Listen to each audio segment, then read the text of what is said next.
respeitem, tá bom? Boa noite a todas e todos. Eu sou o Sonielson, sou psicólogo clínico, né? Professor também do curso de Psicologia da UBRA. E nós estamos realizando uma série de palestras, né, com convidados junguianos desde abril, vamos até o mês de junho, depois a gente retorna em agosto. Então, hoje a gente tem a alegria de receber o nosso querido Nicolas Voelner, o Nicolas que já esteve conosco num Congresso Nacional de Psicologia em 2021, né, nas prévias do Congresso. O Nicolas, ele vai falar aqui para a gente, né, da participação mística, que teria um equivalente, digamos assim, aí na psicanálise com a identificação projetiva, né, mas um olhar original aí, a partir do Jung. Ele vai abordar isso aí entre o individual e o coletivo. O Nicolas, ele pesquisa, estuda o Jung com bastante profundidade, né? Inclusive já lançou livro sobre o olhar dele, amplificando a teoria junguiana. Ele mora em Curitiba, no Paraná, e os principais livros dele, que ele divulga bastante, inclusive nas redes sociais, faz várias lives também com convidados, de forma assim, bastante transparente, inclusive a escrita dele, né? Bem convidativa. É um tratado sobre a questão da consciência e enantiodromia, que é a polarização e realidade. Inclusive, eu acho que nós já fizemos uma live, né? Um pouco sobre a enantiodromia. Um pouco, pelo menos, né? Então, é uma alegria enorme, Nicolas, recebê-lo aqui, tá? Esse evento ele é promovido pela Universidade Luterana, o curso de Psicologia, fica aqui em Palmas. Todas as pessoas que se inscreveram podem receber o certificado de 2 horas e meia. Esses certificados depois são enviados para vocês em até 30 dias por e-mail. Caso vocês não recebam, né, por algum problema, alguma falha, é só entrar em contato comigo naquele e-mail que eu passei os links e a gente providencia rapidinho, tá? Hoje a gente vai ter uma palestra, né? E aí fica a critério do Nicolas se ele quer abrir para responder as perguntas já no decorrer da sua explanação, ou se você prefere deixar para responder tudo no final, tá bom, Nicolas? Você tem mais ou menos aí 1 hora para fazer suas explanações e depois responder as questões, ou 1 hora e 20 para explanar e também responder as questões como um todo, tá? Daqui a pouco, eu vou disponibilizar novamente o link para quem não se inscreveu, mas está aqui, queira se inscrever, tá? Na próxima semana, pessoal, eu já gostaria de convidar vocês também para uma outra palestra. Vai ser na terça, à noite, às 19h30. Vai ser com o professor Leonardo Torres, né? É doutor lá pela Unip, Universidade Paulista, e ele vai falar sobre contágio psíquico. É um tema muito contemporâneo dentro da psicologia como um todo e psicologia analítica em particular. Então, de antemão, eu também já convido vocês para esse próximo evento. Nicolas, muito obrigado, tá, por você ter aceitado o nosso convite. É sempre uma alegria e uma honra poder te ouvir.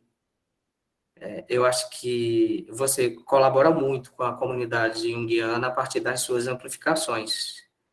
Então, fique totalmente à vontade, tá, meu querido? Obrigado, professor Sonielson. Boa noite a todos. Obrigado aí pela presença de todos. Obrigado especial, professor Sonielson, pelo convite. A honra é toda minha aí poder estar participando. Então, a respeito do que o professor Sonielson comentou sobre as perguntas, bom, a gente vai falar de um tema aqui que ele pode ser tão amplificado quanto se queira. Então, assim, eu poderia chegar aqui e dar uma definição aqui em 2 minutos e talvez muita gente falasse, ah, beleza, entendi, né, o que é o conceito. Mas se a gente for explorando cada pontinho, a gente poderia passar dias, na verdade, falando sobre isso. Então, na verdade, eu vou deixar o convite em aberto aí, como for a critério de cada um, como cada um se sinta à vontade, né? mas eu gostaria de que quem tiver vontade de contribuir aí com a exposição, e pode ser a qualquer momento. Eu tenho costume aqui de deixar uns tópicos aqui, umas palavras-chave aqui por associação, eu não me perder no raciocínio, então pode ou levantar a mãozinha ali, ou interromper durante a fala aí mesmo, às vezes um ponto a acrescentar, convido realmente assim, todo mundo a contribuir com a sua própria experiência, de repente. Apesar disso, vai estar dividido mais ou menos em 3 partes aí minha fala, então, ao final de cada uma das partes, eu vou fazer uma pausa aí também para abrir, né? Então, é uma opção também cada um falar ao final de cada uma dessas partes, ou se alguém preferir também falar lá na parte final, como cada um se sinta à vontade. Então, podem ficar bem à vontade aí. Espero que todo mundo possa contribuir. Então, assim, eu não gosto de ficar falando muito, passando slide, mas eu fiz 3 slides bem rapidinho aqui que eu vou mostrar no começo, meio para deixar estruturado mais ou menos como que vai ser a apresentação. Eu vou compartilhar aqui a tela, e aí depois eu já vou voltar para o normal aqui. Eu prefiro falar assim mais diretão. Deixa eu ver se consigo compartilhar aqui.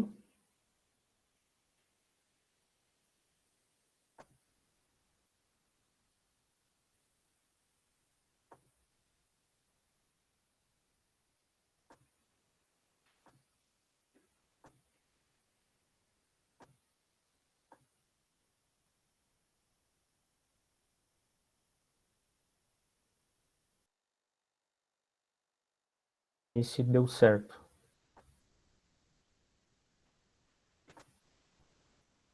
Daí só uma coisa, eu sei que às vezes tem algumas perguntas que eu arrumo no chat ali, aí eu vou pedir desculpas, mas daí eu já não consigo acompanhar muito, então eu prefiro que realmente interrompa ali a qualquer momento e fale realmente. Vamos ver se consigo entrar num estado alterado de consciência aqui, num flow, para a gente falando assim, e aí a leitura aqui já não vai muito bem. Falar é Não, tranquilo, eu tranquilo. interrompo aqui e continuo. E se Tá aparecendo... E se porventura alguém só quiser escrever, eu também posso repassar para você a pergunta, tá bom? Ótimo, pode ser, obrigado. E tá tranquilo a sua tela, tá? O Tá aparecendo aqui, compartilhamento. né? Uhum. Então, o termo participação mystique, então, explicar primeiramente por que está em francês ali, né? Vem de um filósofo, Lévi-Brou. A gente vai falar um pouco do conceito original lá que ele traz. Então, na verdade, o Jung fala bastante, né, desse termo ao longo da obra dele, e nas obras, pelo menos como foi traduzido aqui para português, ele sempre traz lá no francês, né? Então, eu mesmo acabo sempre usando em francês. Eu não me lembro agora se eu cheguei a escrever esse termo em algum dos meus livros, mas se eu escrevi, com certeza foi em francês. Mas daí é claro que quando você acessa o livro, pelo menos a tradução que eu tenho aqui, do livro que eu vou comentar do Lévi-Brou, lá está como participação mística, né? Então, acho que dá para usar os dois termos tranquilo, mas acaba que esse termo em francês acaba remetendo mais a uma visão junguiana, pelo menos aqui no Brasil, né? Porque como ele sempre fala, né, em francês desse termo, acho que até acabou ficando um pouco separado, assim. Quando está em francês, geralmente o pessoal já remete já à amplificação que o Jung fez desse termo, né? Como a gente vai comentar, a contribuição que o Jung deu nessa questão foi tão grande que acaba sendo até um conceito tão amplificado que acaba até ficando um pouco separado lá do conceito original do Lévi-Brou. Então, a gente vai falar mais ou menos sobre essas definições que eu trago rapidamente, que só para a gente manter em mente, né, ao longo da exposição. Então, a participação mística pode ser lá um estado original de inconsciência, um pré-ego, antes da formação do ego, estado de indiferenciação, estado de dispersão, ou do ponto de vista mitológico lá, tem a questão do Ouroboros, que a gente vai abrir um pouco, ou então do estado paradisíaco, ou do pecado original, né, da expulsão do paraíso. E as referências principais aí que eu estou usando o Ego e Arquétipo, do Edinger, a parte 2, principalmente a História da Origem da Consciência, do Neumann, a parte 1, 3A ali. É um livro bem denso, né? Esse do Neumann. Inclusive, eu tenho um grupo de estudos com um colega, o Felipe, que a gente faz a leitura desse livro. Até para mim, que leio bastante, gosto de ler bastante esse tipo de material, é um livro que é difícil de ler sozinho. Então, até fica o convite aí, possivelmente aí mais para frente. Agora a gente já está terminando, mas até é possível que a gente abra novos grupos. Então, quem me acompanha nas redes sociais e tem interesse de participar, de repente, é um grupo de estudos voltado para a questão da consciência dessa perspectiva junguiana. E eu vou trazer aí no final também o capítulo 4 lá do Segredo da Flor de Ouro, que o Jung vai falar ali um pouco sobre a questão da dissolução da participação mística. E aí que eu resolvi colocar essa figura, que é um exemplo de fractal, para a gente, a análise que a gente vai poder falar sempre que a gente fala do desenvolvimento da consciência dessa perspectiva, como Jung faz, como Neumann amplifica lá na História da Origem da Consciência, o que está em cima é como que está embaixo, né? Então, o fractal é aquela figura lá que, se eu pegar um pedacinho lá da ponta aqui dessa árvore, por exemplo, e eu ampliar, eu acabo tendo um padrão de comportamento o mesmo da matriz original. Então, a gente vai falar muito aqui, às vezes um pouco sobre indivíduo, às vezes um pouco sobre espécie, que para falar dos extremos é mais fácil. Para falar dos intermediários aqui, família, nação, sociedade, os conceitos acabam se misturando um pouco, é difícil captar onde que é a origem das coisas, então é bem complicado falar sobre isso, mas é bem legal falar com foco no indivíduo e com foco na espécie como um todo, quando a gente vai falar da consciência dessa perspectiva. E o outro que eu trago aqui meio que tem um panorama mais ou menos de como que vai ser a apresentação. Então, o Levi-Bourdieu lá, ele traz no livro dele, vai ser a primeira parte, ele mais ou menos como que ele dizia, mais ou menos como se fosse um processo discreto, assim, um sim ou não, ou estou em participação mística, ou não estou olhando de fora. E até o nome do livro, que é as funções mentais nas sociedades inferiores. A gente já vê que hoje seria um termo dificílimo de usar aí nesse sentido, né? Apesar disso, é importante a gente trazer o termo lá bem contextualizado, né? Sabendo que é um livro de 1910, porque aí a gente já vê a visão mais ou menos que o livro busca, da onde ele busca partir, né? Então ele já se vê de uma posição de fora, como se nós ali, aculturados ali da cultura europeia, estivéssemos superior a isso, então é algo de fora. E aí que o Jung vai amplificar e vai trazer alguns questionamentos, né? Será que a gente está tão de fora assim? Será que a gente é tão diferente deles? E então, na verdade, é um processo contínuo. A gente pode colocar esse ponto de vista. Então, eu estou em participação mística, que eu poderia falar que é o todo inconsciente, e de repente, em algum momento, nasce a consciência e ocorre o processo de individuação na nossa espécie, como a nossa consciência acabou se desenvolvendo, e eu deixo um grande ponto de interrogação no final lá, que vai ser a parte final, se será que realmente é possível a dissolução da participação mística. Então, só deixo esses 3 slides aí para a gente deixar mais ou menos flutuando aí na nossa mente enquanto eu falo. Eu vou interromper agora aqui a apresentação. Então, vamos iniciar lá falando, primeiramente, do termo original. Então, como eu comentei, vem desse livro, As Funções Mentais nas Sociedades Inferiores, Levi-Bourdieu, que é um filósofo francês. Ele escreveu em 1910, e muito olhando vários estudos, principalmente ali ainda anteriores a isso, ali do século XIX.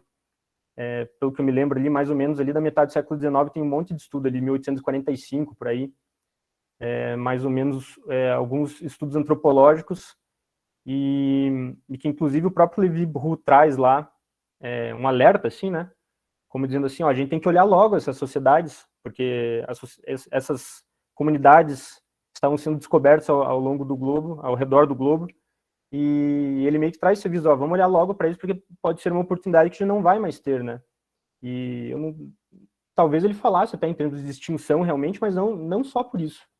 A gente viu que, infelizmente, acabou acontecendo com muitas delas, mas muito porque as pessoas estavam indo entrar em contato com ela, então já não era aquela sociedade isolada. Então tinha uma sociedade isolada, que é um laboratório a céu aberto, assim como o próprio Jung, né? Vale lembrar lá que Jung, a partir de um momento da vida dele, lá tinha bastante dinheiro, podia fazer bastante disso, ele gostava de ir lá nas comunidades e conviver um pouco ali com essas sociedades primevas. Primevas aí acho que é um termo mais atual de falar, né? No sentido anterior mesmo, no sentido primeiro, sem essa conotação de valor, né? Ao invés de usar primitivo. E o próprio Jung era uma dessas pessoas que depois acabou entrando em contato com essas sociedades, e o aviso do Levi-Bourdieu é justamente por isso, porque a partir do momento que a gente começa a culturar, começa a levar a nossa cultura, como aconteceu aqui no Brasil muito antes, mesmo que elas continuem existindo, já não vai ser aquela sociedade isolada, ela já começa a ter influências da nossa cultura. Então, num primeiro momento, esse conceito que o Levi-Bourdieu lá traz é meio que uma observação comportamental. Então, apesar de ali nessa época, em 1910, já ter várias pessoas na Europa falando sobre psicologia, né, o próprio Jung, Freud, Tournois, William James nos Estados Unidos, ele não deixa muito claro se ele estava tendo um contato mais próximo com essas leituras ou se ele estava tendo e não estava ligando muito, mas ele não coloca muito a perspectiva da psicologia num primeiro momento, principalmente quando ele desenvolve esse conceito. Esse conceito está dentro do livro dele, lá dentro de um outro conceito maior, que seria a lei da participação. Então, é justamente ele enquanto ali homem branco civilizado, olhando de fora, uma sociedade ali que, no primeiro momento, ele estava considerando inferior, como ele diz até no título do livro, e falando, os caras estão fazendo umas coisas ali que a gente não faz. E, então, é uma observação nesse sentido. E aí as dúvidas começam, ele traz as hipóteses de por que isso acontece, e vai lembrar que muito antes de a gente ter a confirmação da genética, né, de que a humanidade é uma só, então tinha até alguns questionamentos que ele não vai muito por esse caminho, mas ele coloca como uma hipótese que na época era possível. Pô, será que esses caras aí não são de outra raça? Será que eles têm uma diferença orgânica até com a gente? Por que eles estão fazendo essas coisas, né? A gente não faz. E fica a dúvida lá se, como ele traz lá no começo do livro, o que aconteceria se a gente pegasse uma criança branca, europeia, civilizada, e colocasse lá numa comunidade dessa? Será que ela ia replicar esses comportamentos? Será que não? É claro, ele mesmo, pela lógica, ele vai vendo que sim, provavelmente sim. Essa, mesmo antes do desenvolvimento da psicologia, antes do projeto do genoma, de a gente ter essa amplitude da genética, já era um pouco evidente ali que sim. Então, depois o Jung vai dizer que os arquétipos existem em cada ser humano como poderes e imagens operantes, surgindo espontaneamente quando a camada do inconsciente coletivo é ativada. Então, nesse sentido que uma criança, se a gente fizesse o contrário, né, uma criança que nasceu lá naquela comunidade, se ela entrar em contato com a nossa cultura e desenvolver o ego dela em contato com a nossa cultura, essa consciência vai acabar sendo elevada até o estágio em que a gente se encontra. Então, nesse sentido, que nesse primeiro momento o termo participação mística era mais uma observação comportamental, que era justamente uma observação que ele traz diversos exemplos de um sentimento de unidade com o todo, com a natureza, com os animais, essa indiferenciação. Então, depois, na segunda parte, a gente vai ver que quando a gente fala de consciência, do nascimento da consciência, vem muito nesse sentido de diferenciar. A consciência, ela se conecta com a realidade através dos contrastes. Então, vem muito nessa questão de separatividade, né? Eu olho o outro e vejo, o outro é o outro, eu sou eu. Vem muito nesse sentido desse fortalecimento do ego, dessa noção de que eu sou eu separado do resto do mundo.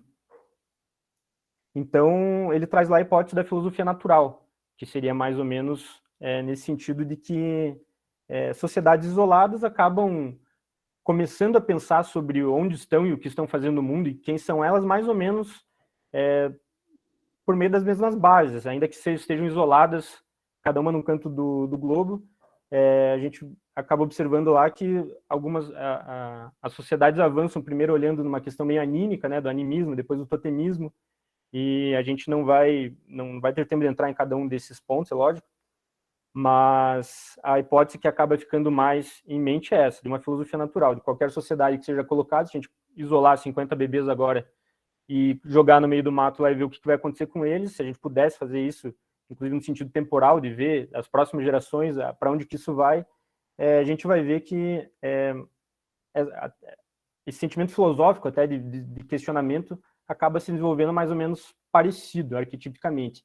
E a gente vai poder colocar também o olhar da religião, né? A religião sempre é muito interessante de olhar, sempre uma referência lá ao Mircea Eliade, né? Tem aqui a história das crenças e das ideias religiosas que ele desenvolve mais ou menos nesse aspecto, como que as religiões foram se desenvolvendo. Para dar um exemplo recente, relativamente recente, até pouco tempo a gente tinha o panteão dos deuses, por exemplo, na Grécia, em que os humanos projetavam aspectos da personalidade, cada aspecto da personalidade em um deus diferente. E por algum motivo, pela própria dinâmica do desenvolvimento da consciência, a gente acabou indo para o monoteísmo, mas lógico que antes disso tem muita coisa que foi acontecendo. Então é uma evolução, digamos, um pouco natural. E aí, antes de fechar essa primeira parte, antes de abrir a próxima, eu queria lembrar a definição mais básica de inconsciente. Pode parecer até meio bobo falar sobre isso, mas às vezes a gente acaba esquecendo de refletir sobre isso. Tendo o prefixo in lá, a negação do consciente, o que não está consciente. Parece um pouco óbvio, como eu disse, mas se a gente parar um pouco para pensar sobre isso, como que a gente vai falar de algo que está inconsciente? Se, por exemplo, eu vier aqui para vocês falar, tem um conteúdo meu que está inconsciente, mas eu vou falar ele para vocês, não, mas espera aí. Se eu estou falando sobre ele, ele já não está inconsciente, ele já está na minha consciência. Então, o inconsciente é meio que inalcançável de formas diretas. E, lógico, para quem tem uma profundidade maior, uma abertura maior, uma leitura em psicologia analítica, um estudo, a gente sabe que a gente vai ver as manifestações do inconsciente, então, né? Não, a gente não pode colocar um olhar direto sobre o inconsciente.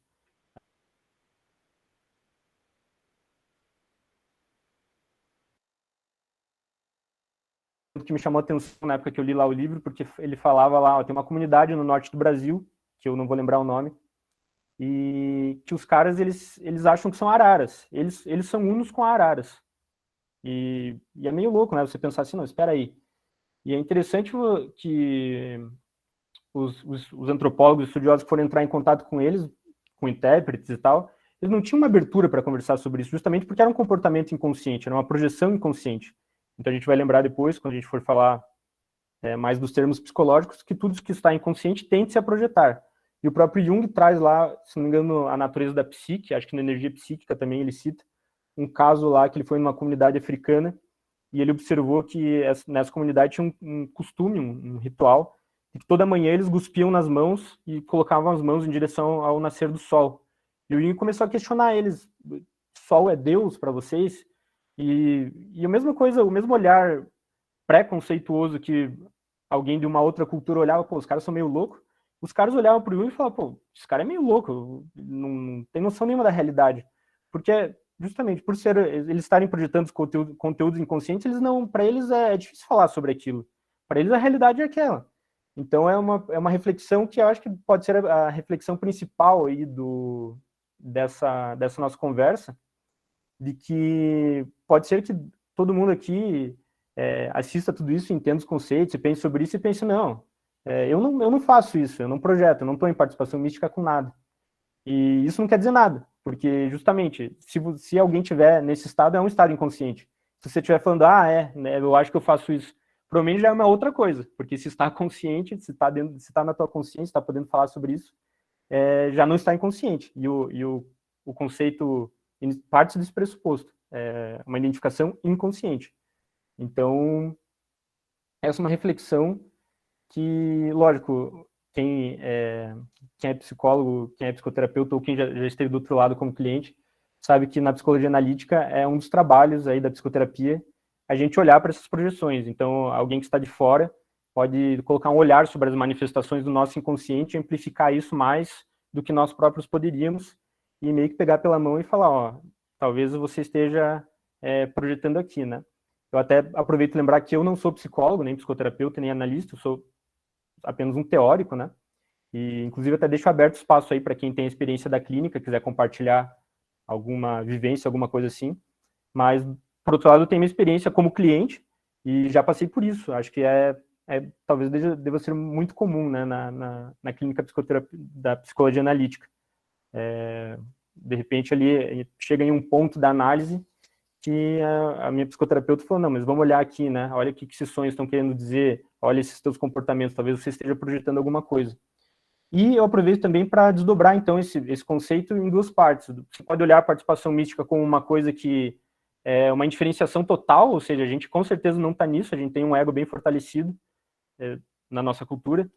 Então, nessa participação mística, no sentido de indiferenciação total, a gente não está. A gente pode falar em estados de participação mística, que são as comparações que Jung faz, então, com o conceito que depois ele vai desenvolver, da projeção e da identificação inconsciente. Então, a gente pode falar que a gente está em estados de participação mística nesse sentido. Estamos projetando aspectos da nossa personalidade em objetos do mundo externo. Depois a gente talvez vai aprofundar um pouquinho mais sobre isso.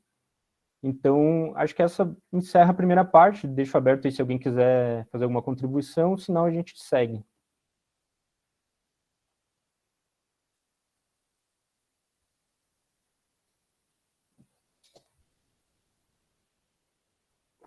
Bom, então a segunda parte, eu vou entrar mais ou menos no livro do Neumann, que é uma referência que eu considero muito boa, para a gente falar sobre a história da...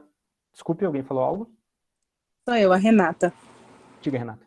Eu estou começando a psicologia agora, né? Comecei a faculdade agora, e tá um pouquinho complexo para mim entender e captar algumas coisas, mas eu tô aqui. Tá. Exatamente para tentar absorver alguma coisa mesmo, de informação, de aprendizado, tá bom? Sim. Obrigado pelo feedback, mas eu espero que quando a gente for... Que até agora a gente falou pouco de psicologia propriamente dito, né? Uhum. Eu só quis passar onde que o Levi Burro estava mais ou menos ali, quando ele falou sobre esse conceito, mas vamos ver agora, quando a gente for entrar nessa segunda parte. Mas obrigado pelo feedback. Então, nessa segunda parte, a gente vai falar sobre o que é essa unidade original pré-consciente, que é o estado da participação mística.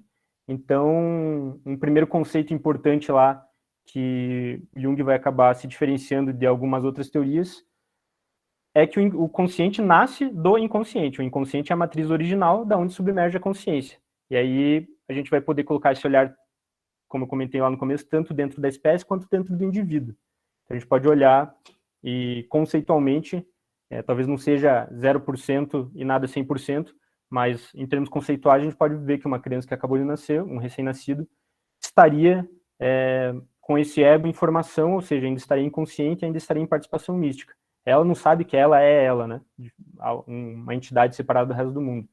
E a gente observa lá a psicologia analítica, o Jung fala muito sobre a participação mística que a criança tem com a mãe, né? Ela em consequência depois com o pai, e como ela se sente em unidade com a mãe nesse sentido, como o inconsciente da criança e da mãe é, em certo sentido, o mesmo ali no começo, até ela começar a fazer essa diferenciação.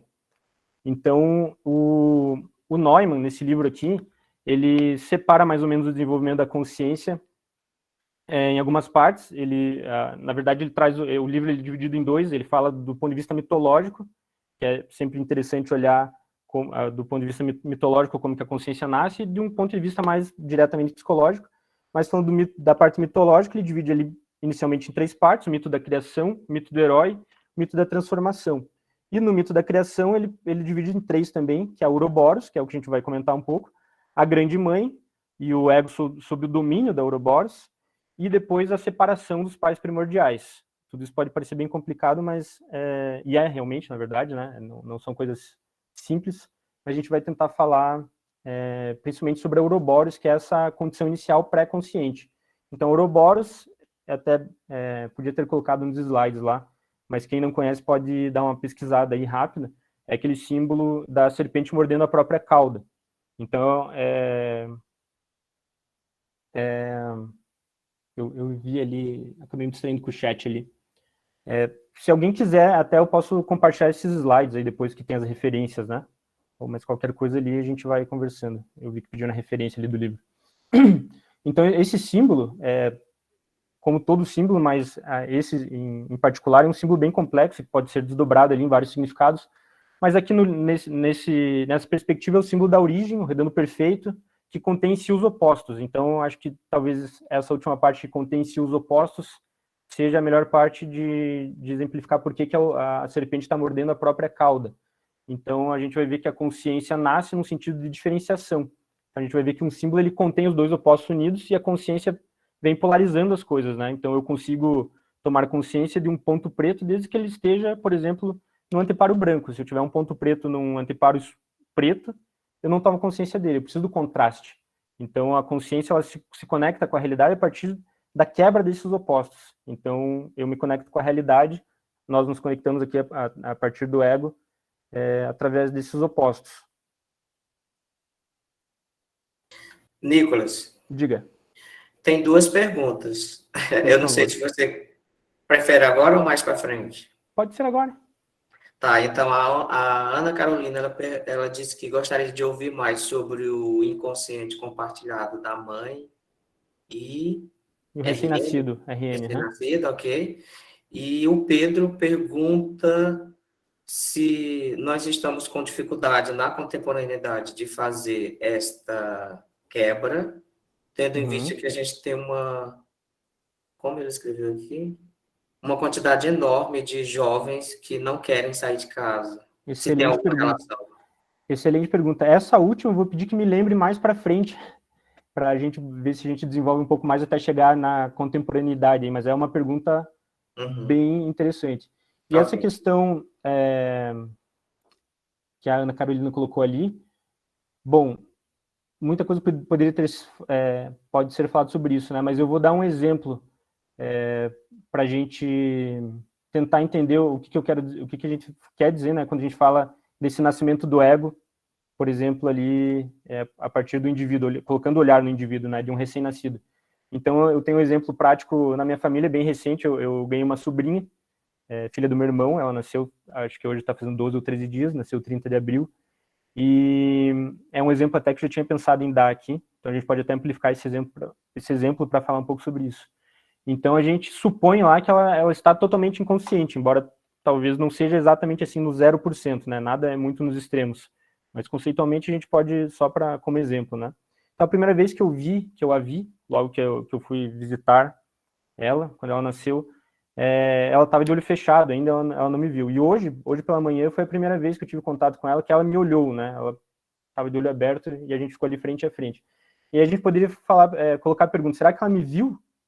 E eu acho que a gente pode dar duas respostas, sim e não, né? Do ponto de vista fisiológico, então a gente vai ver que, sim, a luz foi refletida no anteparo, que é o meu corpo, penetrou a íris dela, foi transformada em sinais neurais, foi para a parte do cérebro responsável, e é fácil ver que ela vê, né? Porque se eu for para o lado, ela movimenta os olhos e tudo mais. Então, nesse sentido fisiológico, claro que ela me viu. Agora, no sentido egóico, de consciência, com certeza, daqui 20 anos, se eu perguntar para ela, me diga qual que é a primeira lembrança que você tem do teu tio. Ela não vai dizer, teve um dia ali que eu tinha uns 12 dias e essa foi a primeira vez que eu te vi. Ela não vai ver. Então, é uma suposição que a gente tem, que ela tem um ego ainda em formação, em desenvolvimento, né? No mínimo. Então, é até um exercício que é interessante, quem já assistiu alguma live minha, eu sempre trago, né? De você lembrar, fazer o exercício de qual que é a primeira lembrança que você tem, você indivíduo tem. E aí, tudo bem, você tem uma lembrança lá, pode fixar essa lembrança, e se eu te fizer a pergunta, qual que é a segunda lembrança que você tem? E você vai notar que é mais difícil sondar, lógico, mas independente se é a segunda, se é a terceira, se é a quarta, qual lembrança que você conseguiu trazer à mente, que elas estão desconectadas entre si. Então, não existe uma continuidade ainda, diferente de se eu perguntar para vocês o que vocês fizeram um ano atrás, por mais que não esteja latente na consciência, às vezes você olha ali, tem uma lembrança ali de algum aplicativo do celular que te mostra o que estava fazendo, você lembra. Tá, nesse dia eu fiz isso, no dia seguinte eu fiz aquilo, e você tem uma memória mais contínua, que é o sinal de um ego desenvolvido. Então, a criança, quando está nesse estado de pré-egóico, antes desse fortalecimento do ego, dentro daquele questionamento que eu fiz, será que ela estava consciente da minha presença? Provavelmente não, em algum sentido. Eu ainda era um todo indiferenciado. Mas, por outro lado, isso conceitualmente falando, né? Mas, por outro lado, eu acho que ela já tem uma primeira diferenciação, ela sabe, no mínimo, que eu não sou a mãe dela. Então, ela já tem ali um primeiro contato com a mãe, é a primeira coisa que ela sabe. Então, é difícil a gente falar que uma criança nasce 0% consciente. Dificilmente. Aonde que está, né, esse início? É difícil sondar. Então, a gente vê ali que a primeira conexão é a primeira diferenciação com a mãe, até por questões de sobrevivência fisiológicas. É ali que ela vai ter a nutrição, a proteção, o calor e tudo mais. Então, esse é um jeito mais simplificado de falar de onde que vem essa primeira conexão, desse compartilhamento inicial ali. Então, a primeira conexão de diferenciação normalmente é com a mãe, né? Isso é bem importante até do ponto de vista clínico, né? Como a gente sabe aí, mais proeminentemente lá, Freud fala bastante sobre isso, Jung também, mas daí vai ter uma diferenciação sobre os aspectos simbólicos, enfim. É algo sempre bem latente na psicologia como um todo, né? Essa questão da mãe. A Ana Carolina colocou, ela acha que a mãe... Sim, no primeiro momento, ela acha que ela é um ser único com a mãe dela, né? Ela está indiferenciada nesse primeiro momento. E aí, justamente esse é o sentimento de participação mística. E se a gente for sondar lá no início da espécie, a gente vê que antes da linguagem, vamos imaginar muito tempo atrás, quando nenhuma linguagem ainda tinha sido desenvolvida, você se desenvolve continuando achando que você é um todo com a sua comunidade, é um todo com a natureza, e é até bonito de olhar isso num sentido meio ecossistêmico mesmo, né? O ser humano, ele se separa da natureza. Ele fala, não vou mais fazer parte desse ecossistema. Ele constrói muitas artificialidades em volta dele, inclusive por onde eu desenvolvo meu primeiro livro, que é de um olhar filosófico lá do conceito que o Albert Camus traz no Mito de Sísifo, que ele começa a questionar, nós estamos separados do mundo, nós nos desquitamos do mundo. E muito da nossa angústia vem dessa nostalgia justamente dessa unidade primordial. Então é um conceito que o Camus coloca lá até lá, nostalgia de unidade. e justamente tem a ver com essa unidade primordial, esse Ouroboros que a gente está falando, e essa visualização de estar num sentimento de unidade com a mãe é mais fácil de olhar no ser humano moderno, né? Porque a nossa cultura logo já eleva a consciência dessa pessoa, logo a gente já coloca a linguagem, logo ela já desenvolve a linguagem, ela já tem o próprio conceito de eu em algum momento, e as coisas começam a ficar mais separadas. Mas vamos imaginar que sem a linguagem, sem todos esses aparatos culturais, esse todo indiferenciado acaba se prolongando indefinidamente. Então, Nicolas, a Marilza pediu para falar. Por favor. Então, o Nicolas, uma dúvida que me surgiu em você falando sobre isso. Normalmente a gente fala da mãe biológica, né? Mas digamos que uma criança que foi gestada por uma mãe dependente química, usuária de droga, cocaína, crack, enfim. Ao nascer a criança, essa criança, a mãe não quis saber, ela foi para uma instituição, né, de abrigo, e um ano e tanto foi adotada por uma família estruturada, que pegou toda a atenção. Então, essa criança, eu até recente, eu tive essa oportunidade de estar acompanhando assim, por ser um parente que adotou, e é recente, né? Essa criança hoje está com 3 anos, e ela está sendo acompanhada por neuro, enfim, por várias especialidades ali, até porque há uma determinação judicial e tal, né? Mas realmente quando eu vi a criança, ela é muito hiperativa, assim, ela realmente, assim, há uma fome, ela come, tudo que aparecer na frente, ela come, ela quer. Mas, assim, de umas 2 semanas para cá, houve uma mudança na medicação, enfim. Mas o que eu quero saber, essa criança, como ela está em desenvolvimento desse ego, ela traz uma questão genética. Mas tem agora a cultural, isso tudo ali que a gente já falou no início, né? Da criança europeia, branca, né? O quanto que essa cultura, esse envolvimento, essa questão da família ali, agora em outro ambiente, como seria esse desenvolvimento desse ego? Vai ainda ter essa, digamos, a parte genérica interferindo ou não? Sim. Muito legal a sua contribuição, Marilza. Obrigado por compartilhar. E justamente sim, né? A gente vê casos, por exemplo, que você não consegue nem sondar a origem de onde que um complexo foi passado para aquela criança, né? Às vezes não está nem na mãe, está na avó, às vezes está insondável. Então os complexos eles vão passando numa dinâmica justamente dessa dinâmica inconsciente é uma espécie de herança nesse sentido de que se eu estive tão ligado com o inconsciente da minha mãe, é insondável eu perceber tudo que ela passou para mim, por exemplo, né? Nesse sentido. Então, é muito legal exemplos como esse que você trouxe. É bem nesse sentido, realmente. E vai ser um trabalho depois que a gente, por exemplo, né, nesse caso, basicamente em todos os casos, né, mas são alguns casos mais sensíveis que provavelmente deverão ser observados no futuro, né? Para a gente tentar entender por que a vida da pessoa acabou se desenrolando daquele jeito. Muitas vezes tem a fonte justamente em casos como esse que você trouxe. Então, são heranças de complexos que vão passando inconscientemente realmente. Mas nessa formação do ego, por mais que tenha essa herança genética, e onde vai falar isso, né, que nós herdamos não só a parte biológica, mas herdamos também psicológico e espiritual. Aí, realmente, aonde que vai pesar mais ali, porque essa criança, com 1 ano e 8 meses, ela foi para essa família, que está tendo atenção, carinho, né? E aí, sim, a gente não pode, né, avaliar, a gente não tem ainda como saber como que esse ego vai se fortalecer ou não, ou ele vai ficar ainda, porque, falando em inconsciente coletivo, ele teve a gestação, ele não teve a gestação, mas ele herdou essa questão, né, psicológica, espiritual, dessa raiz ali, né, biológica. A gente não tem como saber, né, o desenvolvimento dessa criança, como será, né? É bastante complexo, porque, como você bem disse, é multifatorial. Então, vai ter diversos fatores. Vai ter fatores, inclusive, da própria perspectiva da psicologia da pessoa, né, que vai se desenvolver, da particularidade psicológica da pessoa.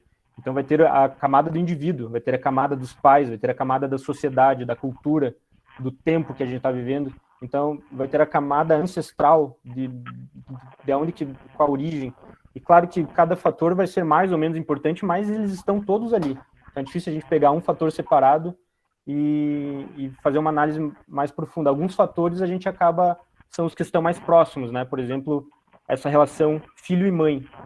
São fatores mais preponderantes que acabam ficando mais nítidos ali e acaba sendo mais possível de trabalhar. Mas sempre é muito complexo, muito difícil, justamente porque está tudo muito misturado, né? Claro que a gente faz essa separação aqui para falar sobre isso, mas a prática é que é uma grande mistura. Não está nada separado, né? Pelo contrário, é uma grande confusão, na verdade, multifatorial. Ok, obrigada. Nicolas, o Iago Charles, ele colocou aqui que teve uma paciente cabocla Cariri, que foi acometida por uma depressão.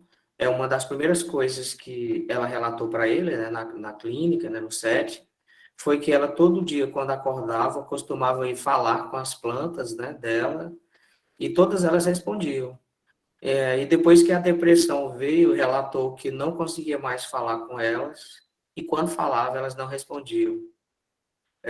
Por ser de mais idade, trazer resquícios bem vividos dos indígenas, me pareceu um belo caso de participação mística atuando aí, né? E aí ele pede a sua opinião sobre esse caso. Que bonito, né? Muito bonito esse relato. Com certeza, né? Tem o potencial de ser realmente, né, um caso de participação mística. Claro que é difícil fazer afirmações, né? De repente, poderia ter algum fator psicogenético ali, de algum distúrbio psíquico, por exemplo, né? Mas, pelo que você relatou e do teu sentimento, provavelmente não, né? E da origem dela e tudo mais.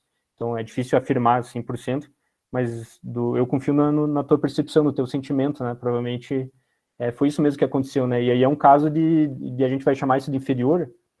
Não, né? Não faz sentido. Se por acaso a gente se desenvolveu recolhendo essas projeções, então a gente poderia imaginar que, como você falou, ela tem uma origem ali, mas que foi jogada aqui, né, nesse meio cultural que a gente está, e provavelmente a gente poderia supor, até para dar um exemplo aí do que a gente, da linha do desenvolvimento da fala aí que a gente está fazendo, pode ser que ela recolheu essas projeções, né? Ela tomou consciência disso. E daí a participação mística cessou nesse sentido, né?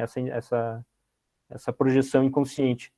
Então é o que acaba acontecendo, né? Não, é difícil falar se é bom ou é ruim, mas é um acontecimento natural. Mas muito, muito legal esse caso que você trouxe, Iago.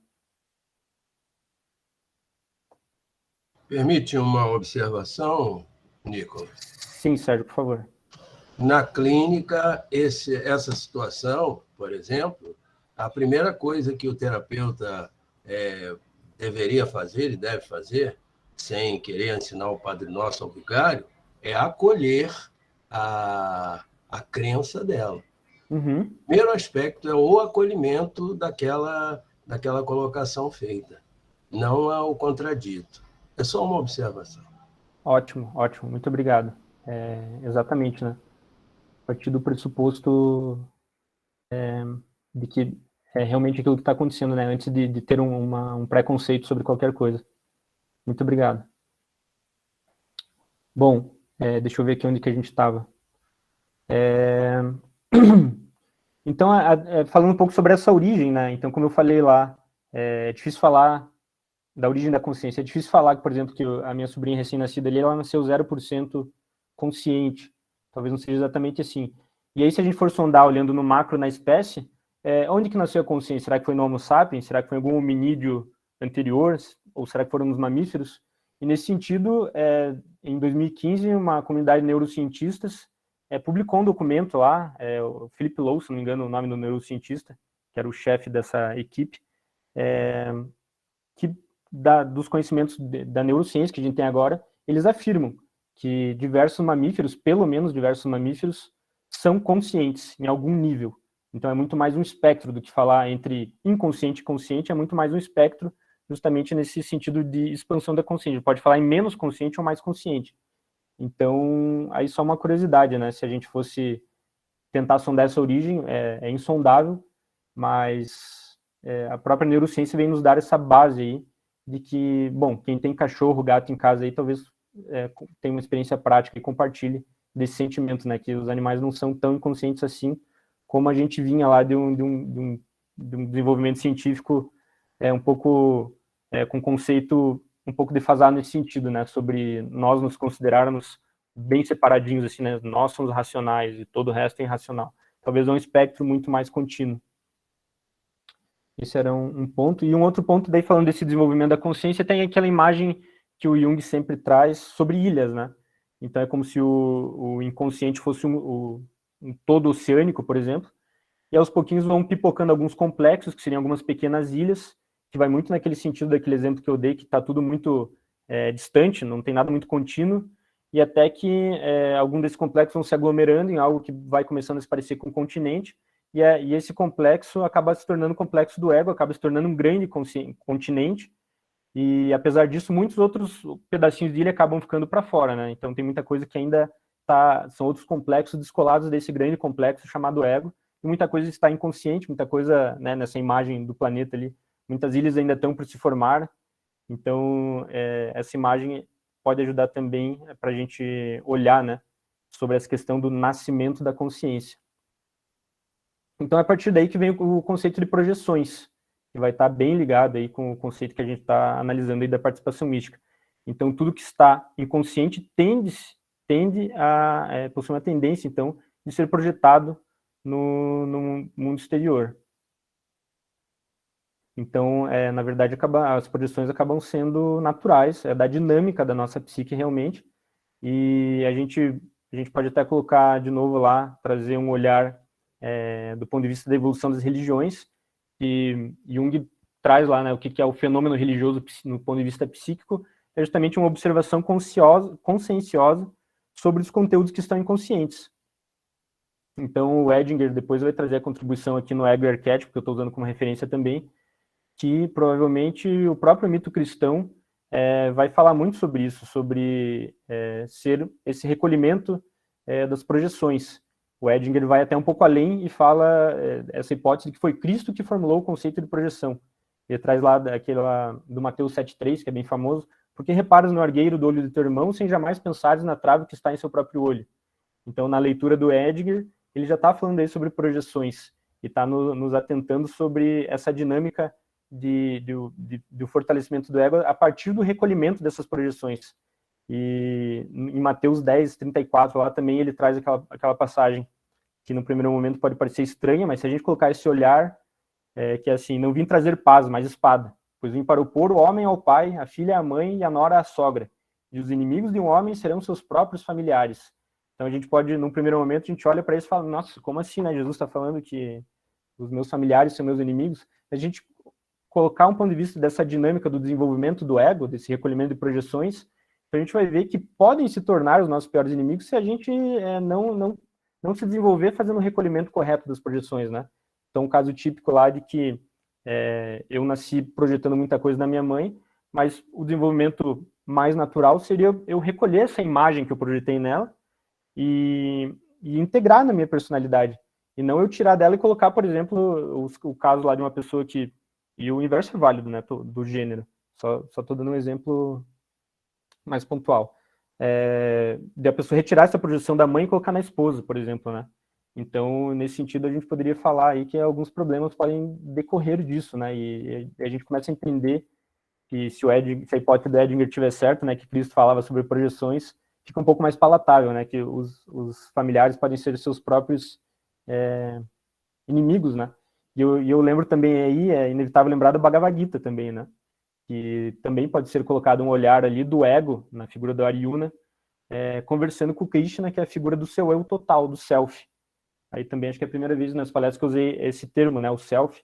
Então, só para quem não é muito da área, né, o self é a denominação que o Jung dá para o seu eu total. Então, a gente percebe que quando o consciente nasce do inconsciente, você vê que esse ego não é a nossa totalidade, tem muito de nós que está inconsciente. Então, esse eu total, o Jung vai chamar de self. Outro jeito de olhar também é o arquétipo organizador do centro da consciência. Então, a gente vai falar então de um eixo ego-self. Então, a gente pode manter uma comunicação com esse self, por exemplo, os sonhos, né? Entre outras manifestações do inconsciente que a gente pode tentar observar aqui a partir do consciente. Então, lá no exemplo do Bhagavad Gita também tem essa questão familiar, né? Para quem não leu a história, mas é mais ou menos aspectos simbólicos do Arjuna. Ele é de um clã e ele tem que guerrear contra um outro clã. Mas ele fala para o Krishna, puxa, mas esse outro clã são descendentes da minha própria descendência, eles são meus familiares em algum sentido, eu não quero guerrear com eles, né? E se a gente colocar esse aspecto simbólico, é como se a gente observasse um sonho, né? Então, por exemplo, eu posso dormir essa noite e sonhar aqui com o Soniel, sonhar com vocês, com alguém, enfim, e dá a impressão que são pessoas ali objetivas, mas eu acordo e vejo que são aspectos de mim mesmo, que eu acabei projetando na figura de vocês, por exemplo, né? Então eu acordo desse sonho e eu vejo que aquelas pessoas que eu tinha essa ilusão de separatividade, na verdade sou eu mesmo. Então esse é um jeito de olhar esse desenvolvimento mitológico, como os mitos, como o Joseph Campbell falava lá, os mitos são os sonhos coletivos, os sonhos são os mitos individuais. Então se a gente colocar a perspectiva do mito, são dinâmicas de um indivíduo lidando com seus próprios aspectos interiores, seus aspectos da personalidade, seus aspectos inconscientes, a gente vê que é muito possível colocar esse olhar nos mitos, né? De que se trata, então, do desenvolvimento do ego, de um ego que nasceu do inconsciente, e a gente vê que, como Neumann traz aqui na História da Origem da Consciência, tem alguns passos. Então, por exemplo, quando eu sou expulso do paraíso lá, para buscar um mito, né? Um mito muito da nossa cultura, vem um primeiro sentimento de culpa, antes de tudo. Por quê? Porque quando eu me descolo, eu me torno ego, eu me torno eu sou eu vejo que eu sou colocado numa condição de sofrimento, de solidão, quando eu me coloco nessa condição de separatividade do mundo. Então, vai para o mundo, né? Tem sofrimento, tem doença, tem morte, então consciência da morte. Então, a primeira sensação é de culpa, porque, puxa, fui eu que fiz isso, né? Eu estava lá no paraíso, e lá não tinha morte, não tinha nada, e aí eu sou jogado a tomar consciência desses aspectos negativos, né? E esse é um dos aspectos, um dos passos lá do desenvolvimento da consciência, do nascimento da consciência, que o Neumann vai trazer, né? E aí depois uma leitura até do incesto, né? Muito lá falando do mito de Édipo, que não que seja uma questão fechada sobre isso, mas seria uma amplificação desse mito, que provavelmente é um incesto urobórico em alguns aspectos, num certo nível. Então, se eu colocar lá o inconsciente como sendo a imagem da grande mãe, que é uma das imagens do inconsciente, eu quero voltar para essa grande mãe. Então, às vezes, esse incesto é mitológico, é figurativo nesse sentido também. Eu quero ter esse retorno. E aí a gente vai ver que é um pouco paradoxal, é uma batalha que o ego trava para se fortalecer e se desenvolver, e o eu ser eu, né? Eu ter essa noção de eu sou eu.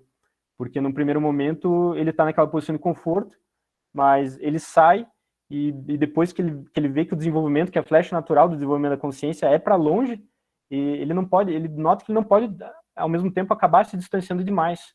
E a hipótese que Jung traz lá, o ponto de vista, na verdade, que Jung traz, no modelo de psique que Jung traz, é que o inconsciente é a matriz energética, então não existe um ego descolado de inconsciente.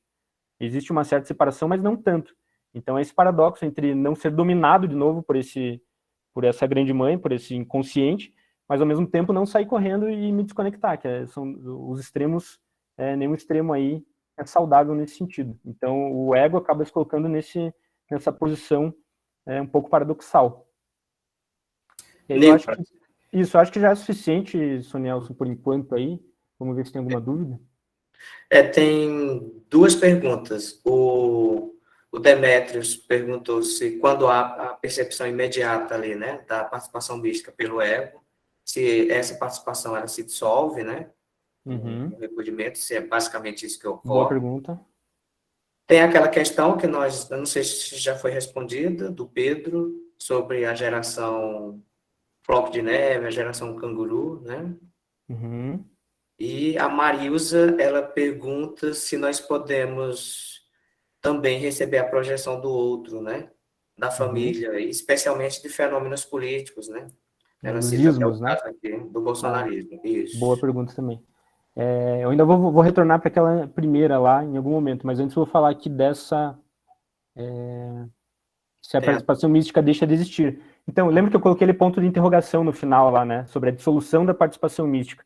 É até um ponto de vista oriental que eu vou trazer, que o Jung traz lá no Segredo da Flor de Ouro, mas a gente pode falar que é muito menos algo mais discreto, assim, sim e não, né? Mas a gente pode falar que, conceitualmente, se a gente falar que a participação mística ela é inconsciente, a partir do momento que ela deixa de ser consciente, ela não é um fenômeno que cessa, mas não sendo mais inconsciente, provavelmente ela se transformou numa outra questão. Ela avançou um pouco nesse estágio, né? Então, sim e não, né? Ela deixa de ser uma participação mística, se a gente for ao pé da letra ali, que toda participação mística é inconsciente, mas não é um fenômeno que acabou ali, né? Ele apenas se desenvolveu em algum outro aspecto dessa interação do ego com o mundo. Deixa eu ver o que mais que tinha ali. Eu tô lendo aqui, Sr. Nelson, então eu vou ver aqui, ó. A projeção do outro, né, da questão dos ismos. Com certeza, né? Então aquela reflexão que eu trouxe lá no começo, lá, será que a gente está em algum aspecto, hoje em dia, na nossa sociedade, e não falando do dia atual, da política atual, que é um jeito de ver, mas como um todo, de como no estágio que o nosso ego está, né? O quanto que isso acaba acontecendo. E o século XX, eu acho que é um grande exemplo, né, de como que esses fenômenos foram perigosos e destrutivos. Essa participação mística, por exemplo, com uma coletividade que foi capturada por uma ideia nociva, por exemplo, né? Então, a gente lembra lá do aviso do Nietzsche, né? Então, quando a gente traz para a consciência essa ideia de Deus, que é o que ele vai falar, Deus está morto nesse sentido, né? Ou seja, a gente deixa esse espaço vazio, o que vai ser colocado no lugar ali, né? E daí a gente viu o que aconteceu, né? Algumas pessoas provavelmente sabendo dessa dinâmica, ou talvez mesmo que tenha sido inconsciente, mas enfim, esse vácuo acabou sendo capturado por algumas ideologias, para dar um exemplo, né? E a gente não resolveu isso completamente, né? Eu sou bem otimista porque eu tenho essa perspectiva do desenvolvimento da consciência, então acho que a gente está sempre avançando, mas não é assim, não, resolvemos. A gente viu o nazismo lá, nunca mais vamos fazer nada parecido. Eu acho que a gente aprendeu muita coisa com o nazismo, mas e com os outros ismos que a gente já passou, já teve a consciência capturada. Mas não é assim tão simples, né? Estamos livres disso. Então algumas coisas acabam acontecendo. Eu espero que a gente não mate mais tantas pessoas tão diretamente como foi com aqueles outros fenômenos, mas os fenômenos atuais, né? Ela citou um dos ismos ali, o bolsonarismo, né? O que está mais proeminente aí, mais na crista da onda. Mas é até interessante pensar que a gente pode se descolar disso, mas depois que acabar isso vai vir outro ismo, né? Então a gente tem que estar sempre atento. A política do dia ali acaba sendo importante, mas se a gente olhar de um olhar mais amplo, não é exatamente a política do dia o problema, né? Ela é uma manifestação de um problema maior que a gente tem que estar sempre atento. Na hora que o bolsonarismo cessar, o problema ainda não acabou, né? Algum outro acaba aparecendo. Aí o Diego comenta ali, né? Independente de qual lado do espectro político isso pode acontecer, exatamente, né? É até um fenômeno interessante que acontece, né? Um lado aponta para o outro e fala, você está fazendo isso, e o outro aponta, você está fazendo isso. Pois é, acho que está todo mundo fazendo a mesma coisa em algum nível, né? Deixa eu ver se tinha mais alguma coisa aqui. A ideia Mariusa comenta especificamente ali se a gente pode receber a projeção do outro. Claro, né? Nós somos alvos de projeção, né? E isso é uma reflexão que eu vou trazer na sequência aqui. Eu acho que vai ser... A gente pode falar um pouquinho mais sobre isso daqui a pouco, e daí eu ainda não esqueci daquela pergunta inicial lá. Então a gente vai caminhando para o fim aqui. Então tem mais 2 itens, mas eles são bem mais rápidos do que esses 2 primeiros. O terceiro item que eu venho lembrar, então, o que é o processo de individuação. Então, lembrando aquele slide que eu trouxe lá, a gente sai de uma participação mística tendendo a algum lugar. E o que acontece aqui no meio? É o que o Jung vai colocar dentro desse pacote, que também é um conceito, né? É lógico que a realidade é muito mais complexa, muito mais tudo misturado com tudo, que é o processo de individuação. Então, a gente pode olhar também, é um dos jeitos de olhar que o processo de individuação é esse recolhimento de projeções.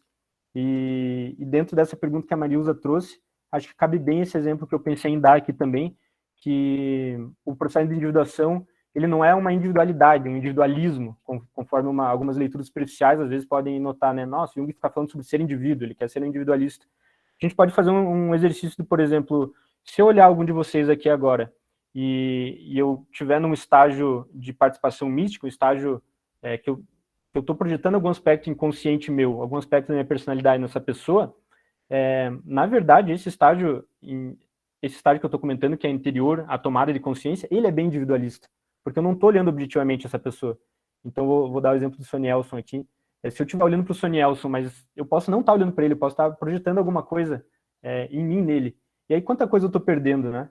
Eu não estou vendo o universo, a parte que ele é. Eu estou me olhando no espelho, né? Como se fosse um narciso, observando sua própria imagem. Então, o processo de individuação, ele vem nesse sentido. Se eu recolher essa projeção, se eu notar que, de repente, algum sentimento mais forte que eu sinto por alguém, de amor, de ódio, por alguma figura pública, ele é um aspecto meu que eu estou projetando naquela pessoa, às vezes eu recolho aquela projeção e olho, opa, isso aqui é meu, né? Não é daquela pessoa. E aí eu consigo olhar aquela pessoa objetivamente. Eu consigo olhar o ser humano realmente que está por trás ali, ao invés de ficar me projetando no outro. Então, um ser humano... O processo é isso, na verdade, né? Um ser humano mais inteiro nesse sentido, que passa cada vez mais por esses processos, ele acaba sendo um indivíduo que vai se conectar melhor com a sociedade como um todo, vai ser um indivíduo mais saudável, inclusive nesse aspecto social, né? É interessante a gente observar essas projeções. E aí, a pergunta lá, final, né?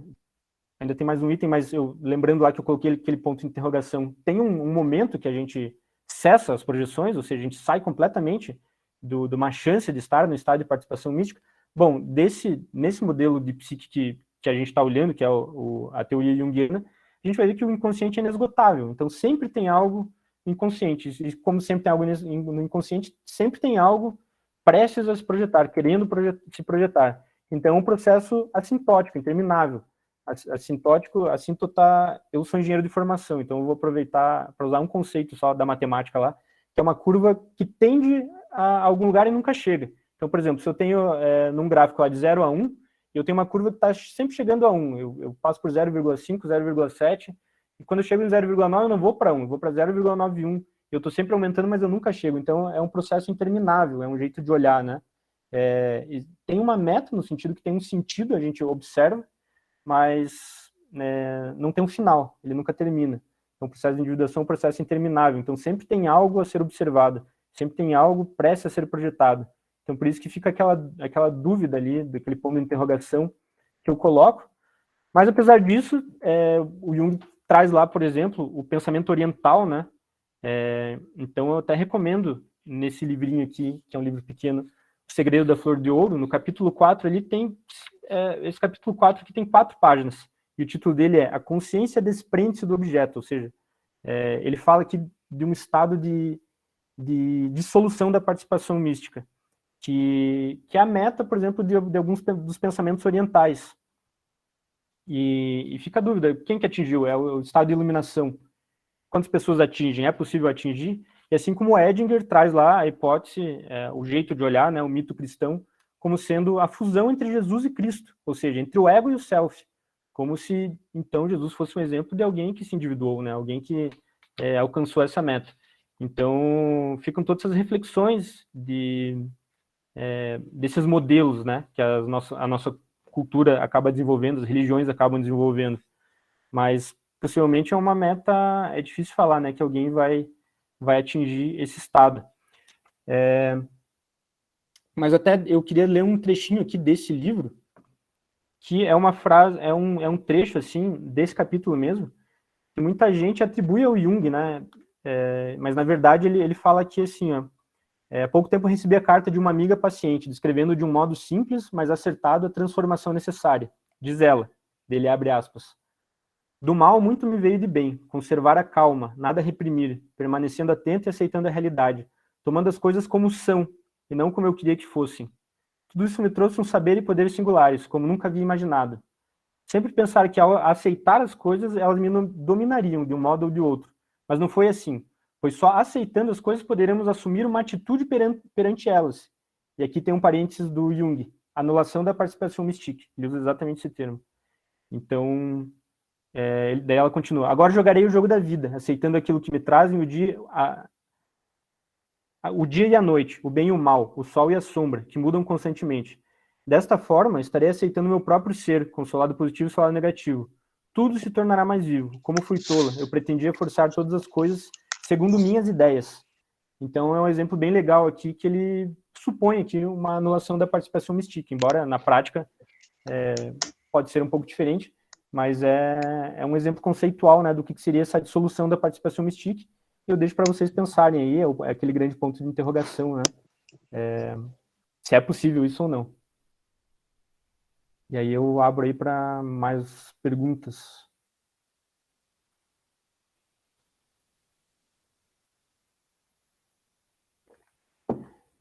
Ou então a gente pode voltar naquela primeira agora, né? Deixa eu recuperar ela aqui. Isso. Você tem ela isso, Nelson, por favor? Eu não estou achando. O Pedro perguntou se em relação também desse tema com a geração canguru, por exemplo, o floco de neve, que tem uma dificuldade enorme, né, de se submeter a esse corte, tá? Sim, então, esses processos acabam, às vezes, tendo um certo retorno, né? Então, a sociedade acaba sendo um pouco pendular até. Então, a gente vai e conquista algumas coisas, mas a gente acaba dando uma voltadinha para o outro lado, né? O próprio exemplo dos ismos é isso, né? A gente pensa que acabou com um, talvez a gente acabe voltando para o outro lado, mas a gente aprendeu alguma coisa, não vai tão longe. E a gente vê essas manifestações na sociedade, justamente, né? E aí, essa discussão pode ser amplificada tanto quanto se queira, né? É um daqueles pontos que eu falei. Poderia ser uma palestra à parte apenas para falar desses aspectos mais atuais. Mas com certeza é um desdobramento de um desses aspectos que acabaram ficando para trás. Aí a gente acabou retornando de alguma forma, por algum motivo, né? E até eu trago o meu segundo livro, ele se chama Enantiodromia, que é justamente esse movimento um pouco pendular, né? De quando a gente está num extremo. Então eu trago justamente, eu falo um pouco sobre isso, sobre a nostalgia de unidade. O que acontece quando a gente chega nesse extremo de nostalgia de unidade? Ou seja, agora a gente se separou demais da natureza, né? Então a gente vê um desenvolvimento lá que antes eu estava lá, num estado meio animal, até animalesco, andando por aí, e um dia, eu estou me colocando enquanto espécie, né? E um dia a gente demarcou um local, falou, esse é o nosso local sagrado, aqui vai ser a nossa tribo, e aqui é um local que está separado do resto do mundo, e eu estava ali em comunidade ainda, em tribo, e aí nasce, por exemplo, a propriedade privada, eu falo, não, esse pedaço de terra aqui agora é meu, e as coisas vão acabando se separando cada vez mais, e até que a gente está, de repente, no núcleo familiar, tem uma parede aqui que me separa da outra família. Então, agora a minha unidade, que antes era o todo, agora a minha unidade é eu e minha família. De repente, eu sozinho, até dentro dos núcleos familiares, então a gente tem esse processo de nucleação, e a gente vai se distanciando cada vez mais dessa unidade. E daí, só por curiosidade, eu trago uma hipótese nesse livro, que o desenvolvimento dessas novas tecnologias, por exemplo, a internet, é uma resposta enantiodrômica, ou seja, que estourou para o outro lado com uma tentativa de resgatar essa unidade. E o que a gente está fazendo aqui já é um exemplo, né? Embora esteja cada um nas suas caixinhas de concreto, a gente está aqui em algum sentimento de união, estamos unidos aqui. E eu lembro também, por exemplo, do aplicativo Waze, né? Que é muito legal de ver. Então cada um antigamente entrava no seu carro completamente um separado do outro e estava todo meio desconectado. E a gente meio que cria um ecossistema, porque agora a gente tem um aplicativo, uma grande rede que te sabe exatamente onde cada um está, formando uma unidade de carros que vão, a ideia pelo menos é transitar melhor. Então a gente vê que a gente acaba replicando nas nossas tecnologias essa volta, esse retorno um pouco deturpado, porque é o que acontece quando você vai muito para um extremo, ele estoura para o outro lado, um pouco deturpado. Mas é a hipótese que eu trago, né? Eu falo um pouco sobre isso nesse meu segundo livro, que eu falei justamente para a gente ver como os aspectos estão acontecendo agora aí, né? A gente tá sempre tentando entender o que está acontecendo. E esse modo de ver, a teoria junguiana, esse pedacinho do conhecimento, pode ser utilizado também para isso, né? Como bem lembrou aí, como trouxe o nosso amigo aí nessa pergunta. Isso o Gabriel falou a propósito do metaverso. Exatamente. A profundidade maior dessa ainda, né?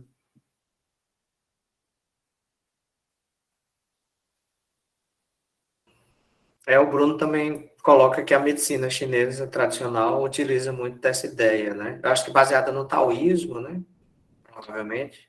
Então, o Jung vai colocar um olhar sobre a filosofia oriental, e aqui mesmo no Segredo da Flor de Ouro, ele já fala, não, é muito difícil para a nossa cultura ocidental entender o pensamento oriental. É como se fosse o yin e yang no mundo, né? Como se o mundo tivesse dividido em dois ali, entre o pensamento ocidental e o pensamento oriental.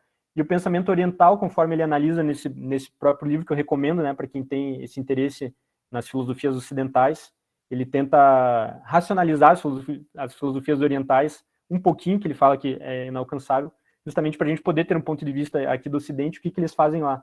Mas justamente o tal, né, o que é o tal? Tem uma passagem até do livro A Vida Simbólica ali do Jung, que ele comenta, né, que um amigo dele relatou que ele teve contato com numa experiência lá no Oriente mesmo, e ele perguntou, né, o que é o tal? E a pessoa falou, você está vendo essa árvore, você está vendo esse rio, você está vendo aquelas pessoas, isso é o tal. E a gente, né, e daí, né, o que significa? Mas a gente nota, no mínimo, que o pensamento oriental vem muito nesse sentimento de tentar essa conexão mesmo com a grande unidade, com essa unidade primordial que a gente acabou se separando tanto.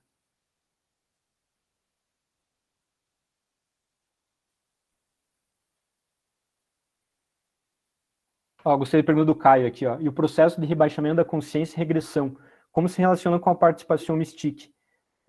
Rebaixamento da consciência é um termo também, né, que o Jung sempre traz lá em francês do Janet, abaixamento do nível mental, e um exemplo também contemporâneo que eu gosto de observar é essa tendência, por exemplo, algumas partes da nossa sociedade se abrir esse conhecimento xamânico, por exemplo, né, e, por exemplo, a ayahuasca. Então, é um jeito de rebaixamento do nível da consciência, de que, aí eu falo como alguém que ouviu relatos, né, eu não tenho experiência, mas os relatos, realmente, assim como outros rebaixadores de consciência, né, outras drogas, por exemplo, eu lembro também do livro do Aldous Huxley, que ele faz uma descrição da experiência dele com mescalina, vem muito esse relato, né, de sentimento de unidade, LSD e outras drogas trazem, né, então se relaciona muito com isso, né, esse sentimento de unidade. Eu trouxe um exemplo pontual de rebaixamento de consciência, né, mas é claro que pode ser meditação, por exemplo, né, é uma espécie de rebaixamento de consciência, e o próprio yoga vem com essa proposta, que também aqui eu estou falando só de fora, né, não sou praticante, mas vem com essa proposta de rebaixamento de consciência justamente para estar mais próximo desse sentimento de participação mística. Caio, por favor, Caio. Quando eu pensei nessa questão do rebaixamento de consciência, eu estava pensando no nível coletivo, assim, sabe? Os processos políticos que acabam trazendo um processo meio de um processo de embriaguez coletiva, assim, como que eles influenciam para esse sequestro da consciência coletiva em Perfeito. determinados ritmos, assim.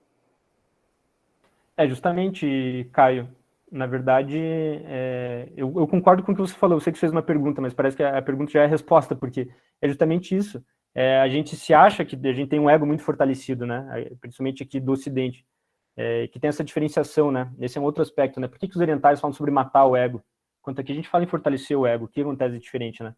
Então daqui a gente tem muito essa noção de que não, eu tô tranquilo, né, então tem muita essa inconsciência, né, se eu falar para alguém, será que você não tá projetando alguma coisa nesses movimentos políticos, o primeiro movimento da pessoa é negação, né? Não estou fazendo isso. E a pessoa pode começar a refletir, né? Será que estou fazendo isso? Mas justamente é uma abertura de uma fragilidade de um ego que se supõe muito forte, mas tem alguma abertura, porque a gente tem muitos aspectos que estão inconscientes. Então ele não é forte o suficiente para impedir essa invasão, né? Dessa participação mística, que às vezes vem suprir uma carência realmente, né? Às vezes a pessoa está nessa separatividade com o mundo e de repente, sei lá, uma hipótese, ela quer se sentir participante de alguma coisa, né? Mas pode ser muitas coisas, e justamente por serem aspectos inconscientes, provavelmente tem muitos aspectos inconscientes que a gente, enquanto sociedade, sofre, ainda que a gente está realmente completamente inconsciente, a gente nem sabe o que está acontecendo. Um pouco do aspecto da sombra ali, o Gabriel colocou, né, justamente. Eu pensei agora mais especificamente nesses movimentos mais do absurdo, de terraplanismo e essas questões, né?